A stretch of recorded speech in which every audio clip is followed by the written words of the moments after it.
Number 7، تاتاریوں سے جنگ کا ہونا۔ تاتاریوں سے جنگ کا ہونا، اس علامت کا بھی تذکرہ رسول اللہ صلی اللہ علیہ وسلم نے بیان فرمایا۔ صحیح بخاری اور مسلم کی روایت ہے، لا تقوم الساعہ حتی تقاتلوا قوما، قیامت قائم نہیں ہوگی یہاں تک کہ تم لڑو گے ایسی قوم سے نعالہم الشعر، کہ جن کے جوتے جو ہوں گے وہ بالوں والی جلد کے ہوں گے۔ وحتی تقاتلوا الترک صغار الاعین، تم لڑو گے ترک کے لوگوں سے جن کی آنکھیں چھوٹی چھوٹی ہوتی ہیں۔ حمر الوجوہ، جن کے چہرے سرخ ہوتے ہیں۔ زلف الانوف، اور جن کی ناک چپٹی ہوئی ہوتی ہے۔ کأن وجوہہم المجان المطرقہ، ان کے چہرے اس طرح ہیں جس طرح تہ بتہ ڈھال ہے، جس طرح تہ بتہ ڈھال ہے اس طرح ان کے چہرے ہوں گے۔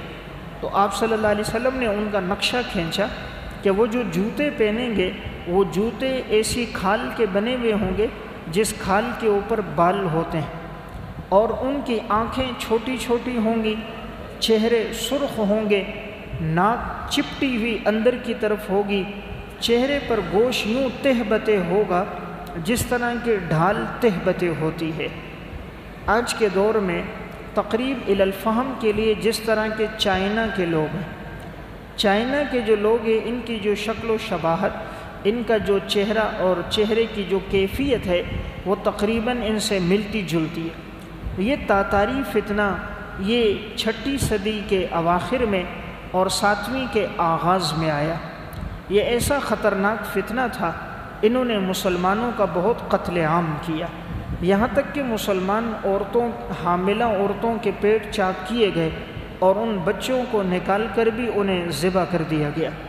انہوں نے مسلمانوں کے کھوپڑیوں کو کاٹ کر ان کے مینار بناتے تھے، اور انہوں نے جب دیکھا کہ جب پل کاٹ دیا گیا تو کتابوں کو پھینک کر دریا میں، مسلمانوں کی کتابوں کا بڑا ذخیرہ جو تاتاریوں کے دور میں ضائع ہوا، جب مسلمانوں نے وہ لکڑی کے پل کاٹ دیے کہ یہ لوگ اندر داخل نہ ہو سکیں، تو ان بدبختوں نے بغداد کی اور اسی طرح دمشق کے کتب خانوں کی کتابیں، اس دور کے بڑے اہم مخطوطات، ان جلدوں کو دریاؤں میں ڈال کر انہوں نے اپنے گھوڑوں کے لیے راستے بنائے۔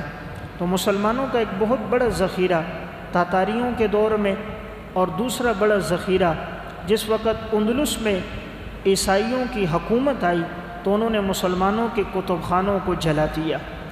800 سال مسلمانوں کی وہاں حکومت رہی، لیکن عیسائیوں نے آ کر مسلمانوں کی مسجدوں کو استقبال خانے بنا دیا، گھوڑوں کے باندھنے کی جگہ بنایا اور کتابوں کو جلا دیا۔ اس دور میں کتابیں ضائع ہوئیں۔ اور تیسرا 1857 کی جنگ آزادی کے موقع پر جب انگریز کا فتنہ آیا، اس نے 12,000 علماء کو ناحق قتل کیا۔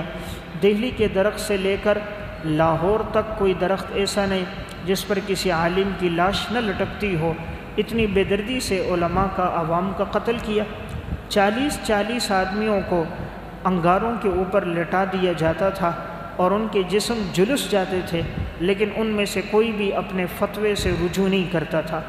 تو یہ 3 ادوار میں مسلمانوں کی کتابوں کا ذخیرے جل گئے، تاتاریوں کے دور میں، اور نمبر 2 اندلس پر جب عیسائیوں کی حکومت آئی، اور نمبر 3 1857 کی جنگ آزادی میں۔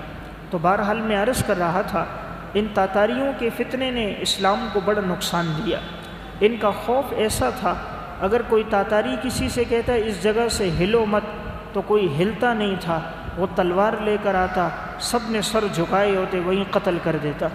ایسا لگتا تھا کہ شاید مسلمان ختم ہو جائیں گے، لیکن پھر علماء کی محنت تھی، انہوں نے تاجروں کے لباس میں گئے اور ان کے شہروں میں جا کر تجارت شروع کی، اور ساتھ ساتھ ان کو دعوت و تبلیغ شروع کر دی، اور وہاں جا کر ان کو دین کی طرف بلایا۔